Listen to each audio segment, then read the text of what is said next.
Baby. இயேசுவின் பிறப்பு.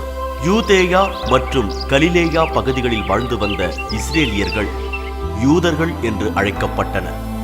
அவர்களின் அரசன் ஏரோது.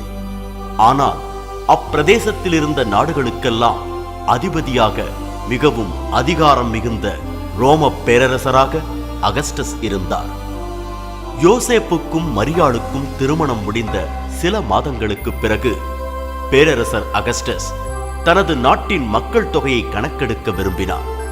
மக்கள் ஒவ்வொருவரும் தத்தம் பெயரை பதிவு செய்ய அவரவர் பிறந்த இடத்துக்கு செல்ல வேண்டும் என்பது அரச கட்டளை. யோசேப்பு பிறந்த நகரமான பெத்லகேமுக்கு யோசேப்பும் மரியாளும் சென்றனர். நகரத்தை அவர்கள் அடைந்த பொழுது மக்கள் தங்கும் விடுதிகள் அனைத்தும் இடமின்றி நிரம்பிவிட்டன. எனவே மாட்டுக் கொட்டகையில் தங்கினர். இங்குதான் இறைமகன் இயேசு பிறந்தார்.